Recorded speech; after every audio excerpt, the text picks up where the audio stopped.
Hola, muy buenas a todos, aquí les traigo la cuarta parte del feed de Parcacious. Fate Kill, espero que les esté gustando y les agradezco el apoyo que me han proporcionado con el canal. Se puso de pie, mirando en la dirección de donde se originaba el olor y lo siguió implacablemente como un sabueso en un rastro de viento. Sus pasos eran sin pausa y cuanto más se acercaba a su objetivo, más seguro estaba de la ubicación de la bestia peligrosa. A estas alturas, se había alejado más de la ciudad fronteriza de lo que nunca había tenido la intención de aventurarse, pero no podía rendirse ahora con el objetivo tan cerca. Olía a tierra y grava con algo mezclado que se asemejaba a la grosella espinosa. Cerca fue un eufemismo, la bestia peligrosa no debería haber estado a más de 60 metros de su ubicación actual, pero un evento lo obligó a cambiar sus prioridades. Su ubicación actual estaba sobre una colina elevada con vista a un acantilado empinado que conducía a un valle profundo donde el olor a sangre estaba impregnando.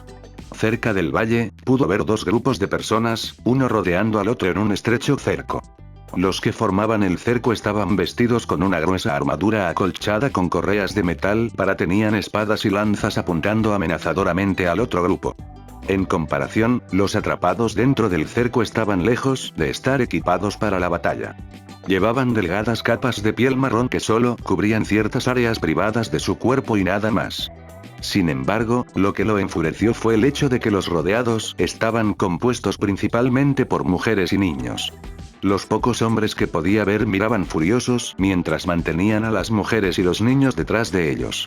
No sabía nada sobre los dos grupos, lo que lo convertía en un extraño total de lo que estaba pasando, pero Akame, escondido en los árboles, pudo reconocer sus características distintivas de inmediato.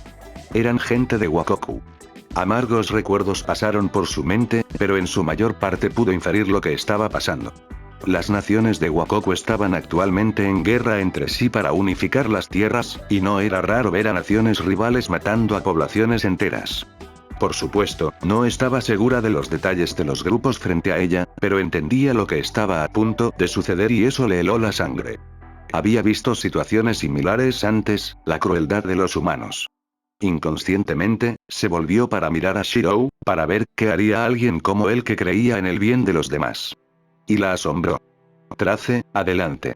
Algo en el aire pareció cambiar, una ráfaga de viento viajando hacia afuera en céfiros en miniatura que sopló sobre su rostro. Un silbido bajo, el sonido de Murasame retumbando desde dentro de su vaina. Y luego una raya azul rasgó el cielo como una demostración de poder divino. El castigo del cielo a los blasfemos. Venganza. El hilo plateado del arco negro en las manos de Shirou reverberó una vez, luego dos, luego tres, continuando en una cacofonía de cuerdas pulsadas, incapaz de entender el impacto que estaba teniendo en Akame. Sus ojos estaban entrecerrados, entrenados. No importaba si no sabía quién tenía razón o quién estaba equivocado con los grupos de adelante. Todo lo que importaba era que no podía estar de acuerdo con matar a aquellos que ni siquiera podían defenderse.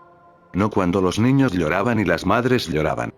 Bien o mal, había tomado su decisión. Arrojó el cerco con una lluvia interminable de acero retorcido. Las flechas de la espada alteradas atravesaban la tierra con cráteres del tamaño de un melón y salpicaban las entrañas que se desintegraron por el calor del impacto. La intervención fue repentina e instantánea, decenas de hombres con armadura reducidos a nada mientras el grupo rodeado miraba aturdido. Para entonces, todo había terminado. Bajó su arco mientras tomaba aire, avanzando en el siguiente instante para enfrentar a los que estaban delante de él en un estallido de velocidad reforzada. Naturalmente, su apariencia permitió a las personas más inteligentes del grupo rodeado comprender lo que había sucedido cuando se paró a poca distancia frente a ellos. ¿Quién es usted?, preguntó con calma, inclinándose a su lado. Incluso si salvó a estas personas, tenía suficiente experiencia para comprender que a veces las apariencias engañan.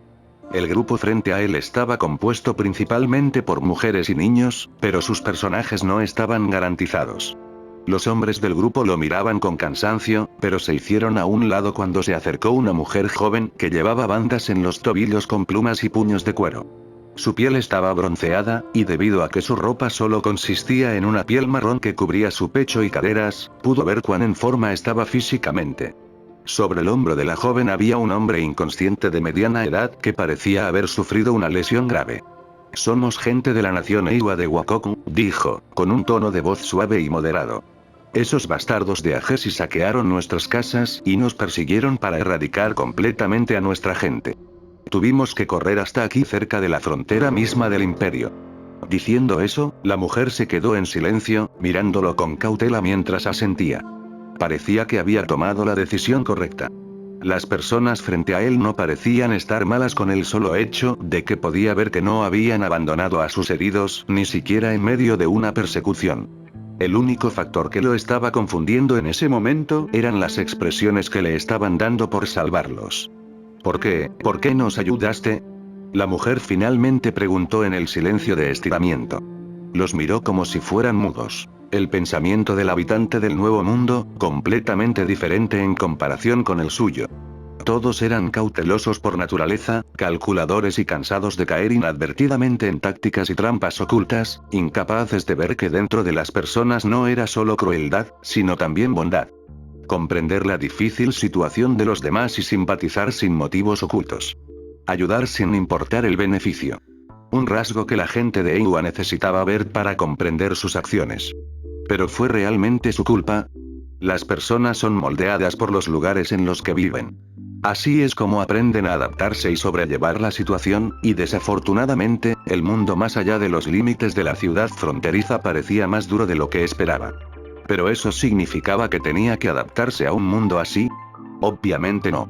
El hecho de que los salvó no significaba que lo hubiera hecho por cualquier otro motivo. ¿Está mal ayudar a los demás?, dijo sin dudarlo, asombrando a la multitud, ya que no pudieron detectar malas intenciones de él. Ve al sur de aquí y sigue un camino desgastado. Te encontrarás con un pueblo fronterizo y, aunque actualmente sufre escasez de alimentos, la gente seguramente te ayudará de todos modos. La mujer lo miró asombrada. Porque algo se hizo cada vez más claro a medida que pasaban los minutos. Que no pidió nada a cambio de salvarlos. La expresión fría de la joven finalmente rompió ante su compasión, frunciendo el ceño como si no supiera qué pensar de él. ¿Usted nos albergaría? La gente de Agesi no se dará por vencido tan fácilmente y se vienen a atacar, la joven explicó peculiarmente. Se encogió de hombros y los miró con una amabilidad que poco a poco iba disipando sus sospechas. Entonces la gente de Agesi tendrá que darse cuenta de que ya no lucharán dentro de las fronteras de Wakoku, dijo. Había una capa de misterio rodeándolo en ese momento que hizo que la joven sintiera una medida de seguridad en sus palabras, finalmente convenciéndose a sí misma de una decisión. Eres diferente, dijo, grabando su apariencia en su mente. La gente de Eiwa no olvidará esto. Diciendo eso, las jóvenes guiaron a todos en su grupo a seguir las instrucciones que él le había dado para llegar a Brotherton, dejándolo atrás. Cuando todos se fueron, fue solo entonces que puso una cara larga al darse cuenta de que al ayudar a la gente de Eiwa había incurrido en la posibilidad de un ataque en la ciudad fronteriza. Entonces, ¿debería haberse quedado mirando una masacre? Era imposible que alguien como él hiciera tal cosa. Por lo tanto, no se arrepintió de sus acciones. Lo único que importaba ahora era avanzar hacia una conclusión que pudiera aceptar. Cuando la gente de Agesi atacó, entonces hubo un problema definido que primero tendría que abordar. La ciudad fronteriza no tenía nada parecido a una línea defensiva. El enemigo podía ir sin obstáculos antes de llegar al área donde vivían los habitantes y comenzar una masacre. No tuvo reparos en la confrontación, pero el problema era que le era imposible defender todo el pueblo de una vez. Necesitaba hacer algo para canalizar a todos los enemigos en un solo lugar. Algún tipo de muro defensivo con una sola abertura para permitir la salida y la entrada. Sin embargo, la ciudad fronteriza no tuvo el tiempo ni la mano de obra necesaria para construir tal muro. Por lo tanto, solo tendría que improvisar. Un plan rudimentario comenzó a formarse en su mente cuando comenzó a moverse, deteniéndose apenas cerca de la ciudad fronteriza. Era un plan que solo alguien como él podría idear, pero tal vez simplemente funcione. Cerró los ojos, extendiendo un brazo sobre su cabeza, mientras una turbulenta ola de energía mágica se unía a su alrededor y una presión descendía sobre el área que no podía describirse. Un rastro de palabras que reflejaba el meollo de su mundo interior hecho realidad. Soy el hueso de mi espada. El poder vibraba dentro de él, menguando incesantemente como el agua en la orilla del océano, y de sus manos, sombras amenazantes comenzaron a crecer y tapar el sol. Monumentos colosales, pilares de acero inoxidable emergieron y flotaron en el cielo uno por uno, formando un círculo que cubría todo el perímetro de la ciudad fronteriza. Construcciones masivas que nadie pudo reconocer. Enormes espadas en forma de pilares descendieron, atravesando el suelo y enviando violentos temblores a la tierra. Un muro que no sea de piedra ni de madera, pero de acero. Jadeaba con fuerza por el esfuerzo, después de haber usado todas las reservas mágicas que tenía a su disposición y más, lo que lo fatigaba enormemente mientras se tambaleaba. Lo que necesitaba ahora más que cualquier otra cosa era regresar a la cabaña de curación y tomar la energía mágica que le quedaba de los restos de las bestias peligrosas para recuperarse. De hecho, eso era todo en lo que estaba pensando, y no en cómo se sentía Akame en ese momento después de haberlo observado todo el día. Se estremeció, Murasame temblando de agitación mientras miraba las enormes espadas que ahora rodeaban la ciudad fronteriza. Lo que había sido solo una simple ciudad en un momento, se había convertido instantáneamente en una fortaleza que incluso ella estaba pensando en que la artillería del ejército tendría algún efecto. Más que eso, era lo que sentía por el propio Shirou. Su Teigu es monstruoso. Sus labios se tensaron en una línea mientras se dejaba caer de los árboles y directamente en la línea de visión de Shirou. Pensé que habías dicho que ya no ibas a mostrar tu rostro, dijo con ironía al verla. Y no esperaba que fueras tan tonto, respondió ella frunciendo el ceño, con las manos en puños. Incluso ahora, la imagen de él salvando a la gente de Eiwa apareció en su mente. Los había salvado por completo, dándoles un lugar donde quedarse sin siquiera estremecerse. ¿Y por qué razón dio? Que nunca está mal ayudar a otro. Dejando a un lado a su familia y a la gente de la ciudad fronteriza, no tenía la obligación de ayudar a nadie más, pero lo hizo sin dudarlo. Sin saberlo, la forma en que lo había visto antes comenzó a cambiar, las ideas preconcebidas y las observaciones que había hecho de él se esfumaron. ¿Qué tipo de integridad? No. Mejor aún, ¿qué tipo de mentalidad tenía que poseer uno para ser tan diferente de lo normal? La gente que conocía, los males que había visto, ninguna de sus experiencias podría prepararla para enfrentar tal anomalía. Sonrió débilmente, sin decir nada más porque ya lo habían llamado tonto demasiadas veces para contarlo. En ese momento, su estado de agotamiento era evidente para que lo viera Akame. ¿Qué me impide incapacitarte en este momento y terminar mi tarea? Ella dijo. Parte de la razón por la que aceptó la propuesta de Shirou de quedarse temporalmente en la ciudad fronteriza fue porque vio que él poseía el poder para detenerla. La situación ahora era completamente diferente. Fue ella quien tuvo la ventaja. Nada, respondió con sinceridad. Entonces, ¿por qué no lo estás haciendo? Ella guardó silencio, incapaz de admitir que una parte de ella se había conmovido por su pura tenacidad y fe. Eres un tonto, dijo de nuevo, extrañamente colocando su brazo sobre su hombro para sostenerlo. Ya ni siquiera sabía lo que estaba haciendo. Tenía la tarea de matar a Edwin por las numerosas muertes de las que era responsable contra el ejército revolucionario, y ahora aquí estaba ayudando al hombre que le impedía hacerlo.